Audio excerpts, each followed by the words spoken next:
দিলি তো শেষ করে আমার মেয়েটাকে। কিছুই হয় নাই আমার, আমি আর কাঠ টাট কাটতে পারবো না। কোথায় তুমি মা? শুধু তো তোমার কথা শুনতে পাচ্ছি, তোমায় তো দেখতে পাচ্ছি না। আমার মেয়েকে কখনো বুঝতে দিও না যে ও অন্ধ। ও তোমার কথা বোঝে, অন্ধ বলে ওকে কখনো বোঝা মনে করে তাড়িয়ে দিও না। কি গো, তুমি এখনো বাড়িতে? কত বেলা হয়ে গেল, কি রান্না করব আমি? কোনো কাজই তো নাই, কি করবো কিছুই তো বুঝতাছি না। এই অবস্থায় আমি তো কাজও করতে পারি না ঠিক করে। আর কয়দিন পরেই তো আমগো ঘরে নতুন অতিথি আইবো, এই সময় তোমারে বেশি কোনো কাজই করতে হইব না।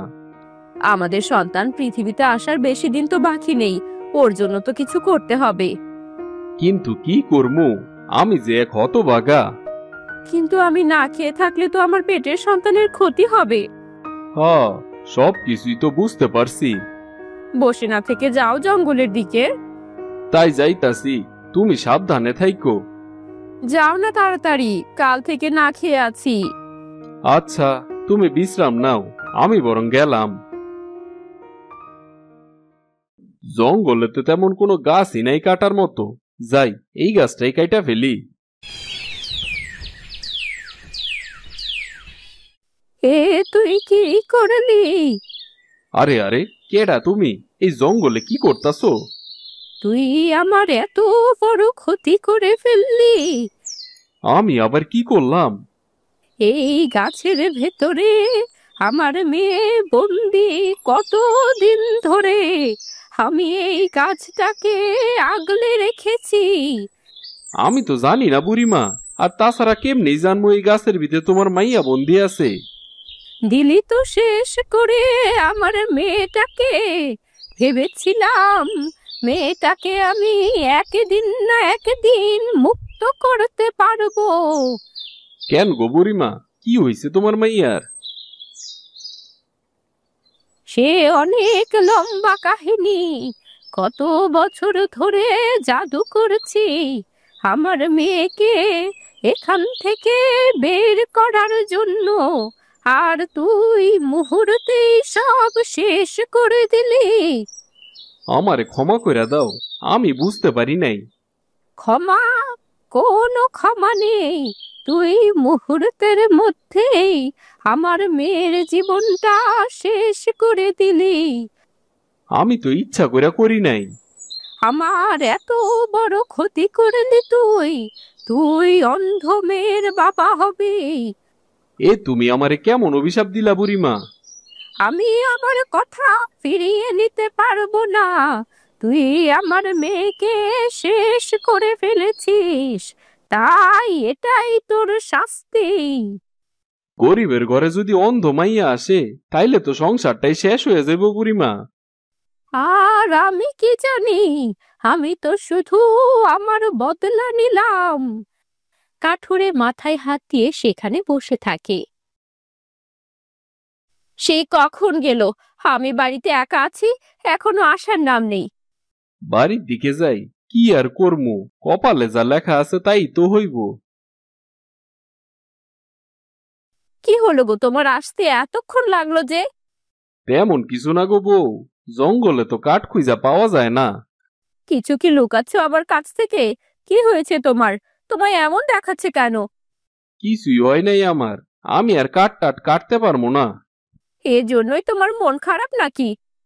ঘরে চলো, আর তোমার শরীর ভালো আছে তো? আমায় নিয়ে চিন্তা করতে হবে না, আমি ঠিকই আছি। আমি এখন ওরে কি কইরা কই এই কথাটা? না না, ওরে কোনো কিছু জানানি যাইব না। এভাবেই বেশ কয়েকদিন কেটে যায়। কাঠুরের বউয়ের কোল আলো করে এক ফুটফুটে কন্যা সন্তান আসে। দেইখা তো মনে হইতাছে না আমার মাইয়া অন্ধ। কি হয়েছে তোমার? এত সুন্দর একটা মেয়ে হয়েছে আমাদের, আর তুমি কিনা মুখ ভার করে আছো। মাইয়াটার কি নাম রাখা যায় তাই ভাবতাছি। আমি অনেক আগেই ভেবে রেখেছি, অনেকদিন পর আমাদের ঘর আলোকিত হলো, তাই আমাদের মেয়ের নাম হলো আলো।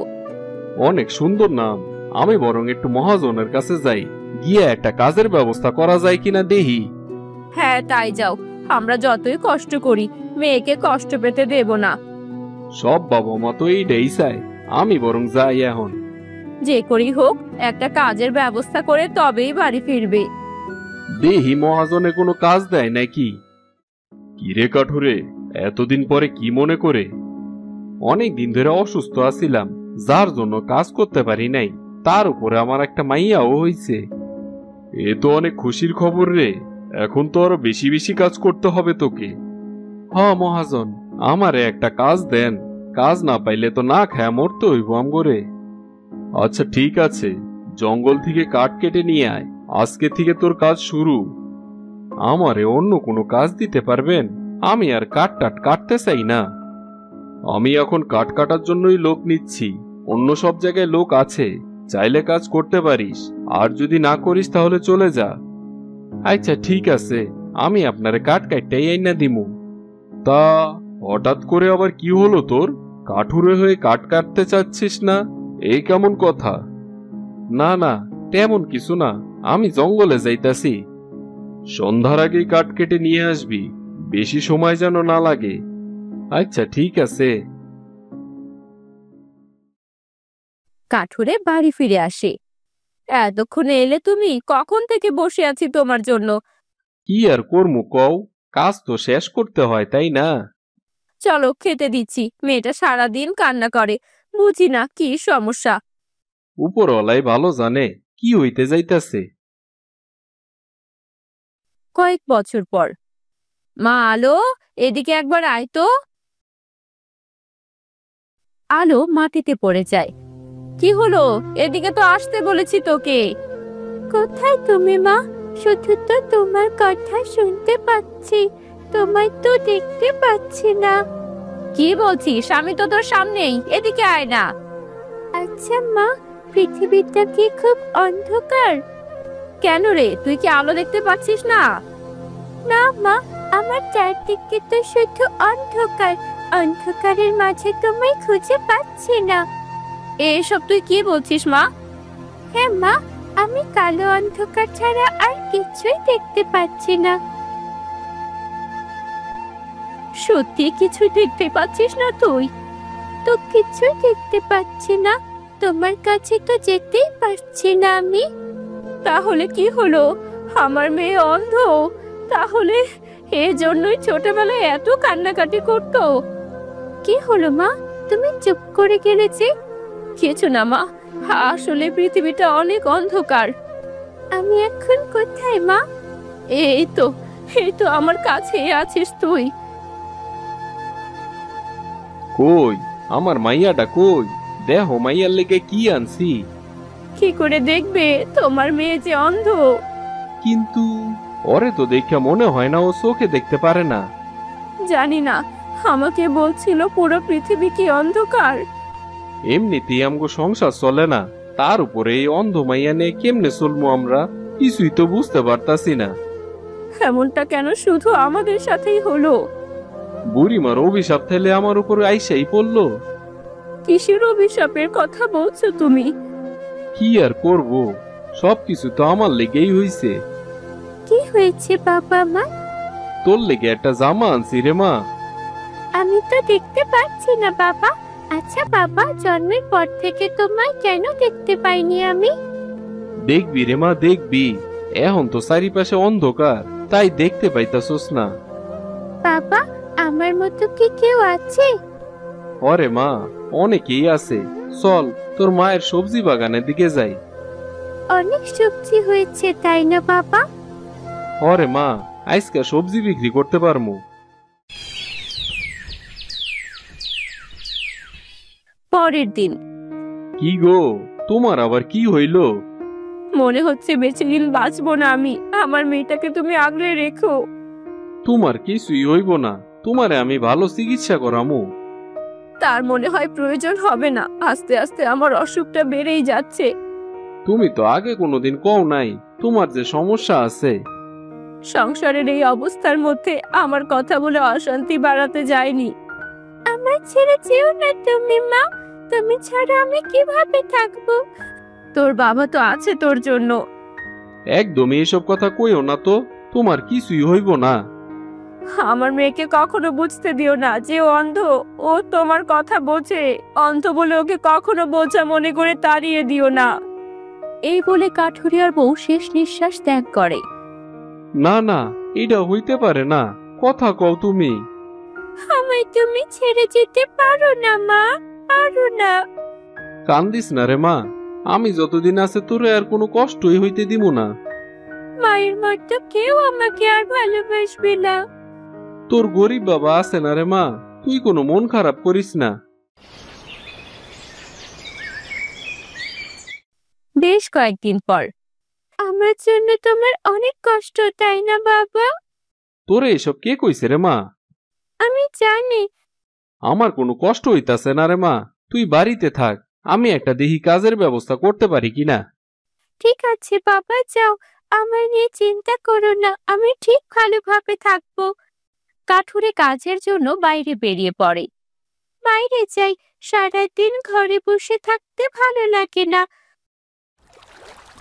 আলো হাঁটতে হাঁটতে এক নদীর কাছে এসে পৌঁছায়। দেখি তো মেয়েটাকে একবার পরীক্ষা করে। আমি কোথায় চলে এলাম? এখানে তো কারো কোনো শব্দ শুনতে পাচ্ছি না। কেউ আছো? আমায় বাঁচাও। কে তুমি? কোথায় তুমি? আমি তোমার সাহায্য করব, বলো কি হয়েছে? আমি মরে যাব, তুমি আমায় তাড়াতাড়ি বাঁচাও। বলো কিভাবে সাহায্য করব তোমায়? আমি দেখতে পাচ্ছি না, দয়া করে একটু বলো। আমাকে বাঁচাতে হলে তোমার জীবন দিতে হবে। আমার জন্য যদি কেউ বেঁচে যায় আমি তা করতেও রাজি আছি। বেশ, তবে তোমার সামনে একটা নদী আছে, এই নদীতে পড়ে মরতে হবে তোমার। এই নদীতে আমি পড়ে গেলেই তুমি বেঁচে যাবে? হ্যাঁ, তোমার মৃত্যুই পারে আমাকে রক্ষা করতে। বেশ, তবে তাই করছি। কি হলো, তুমি হাসছো কেন? সত্যি তুমি অসাধারণ, অন্যের জন্য নিজের জীবন দিয়ে দিতেও রাজি। কি করবো আমি? আমি তো গরিব, বাবার অন্ধ মেয়ে, আমার বেঁচে থেকে বা কি লাভ? আহারে, তোমার অনেক কষ্ট তাই না? আমার কোনো কষ্ট না, কিন্তু আমার বাবার অনেক কষ্ট। তুমি যে চোখে দেখতে পারো না, এর জন্য তোমার কোনো কষ্ট হয় না? না, আমার সব থেকে বেশি কষ্ট বাবার জন্যই হয়। তুমি অনেক ভালো মনের মানুষ, নিজের চিন্তা না করে বাবার কথা ভাবছো। আমার জন্য বাবা অনেক কষ্ট করেছে, এখনো করছে। বলো তোমার কি ইচ্ছা, একটা ইচ্ছার কথা বলো। আমার কোনো কিছু লাগবে না। তোমার সামনে একটা কলস রাখা আছে, এই কলস ভরে এই নদী থেকে পানি নিয়ে যাও। কিন্তু কেন? তুমি শুধু আমায় বাড়িতে পৌঁছে দাও, আর কিচ্ছু লাগবে না। সরল মনের মানুষ তুমি, আমার তোমায় অনেক ভালো লেগেছে। কিন্তু আমি তোমার দেওয়া কিছু নিতে পারবো না। তোমাকে তো আমি তেমন বেশি কিছু দিচ্ছি না। আমি বাড়ি যাব, আমার বাবা চিন্তা করবে আমার জন্য। এই কলস ভর্তি পানি তোমাকে সুখে রাখতে পারবে। ঠিক আছে, এবার আমায় আমার বাবার কাছে নিয়ে চলো। বেশ, তবে তাই করছি। জলপরি জাদু করে আলোকে তার বাড়িতে পৌঁছে দেয়। মা রে, তুই কই চলে গেছিলি? জানি না বাবা, কোথায় যেন চলে গিয়েছিলাম। তোর হাতে ওইটা কিসের কলস রে মা? জলপরি দিয়েছে বাবা। দেহি তো, এটা কিসের কলস? হ্যাঁ বাবা, দেখো তো, এটা কি এমন জিনিস? আরে আরে আরে, এই কি? এই কলসে তো সোনা ছাড়া আর কিছুই দেখতে পাইতাছি না। এই সোনা কি পারবে বাবা তোমার কষ্ট দূর করতে? এতগুলি সোনা কেমনে করে আইলো রে আলো?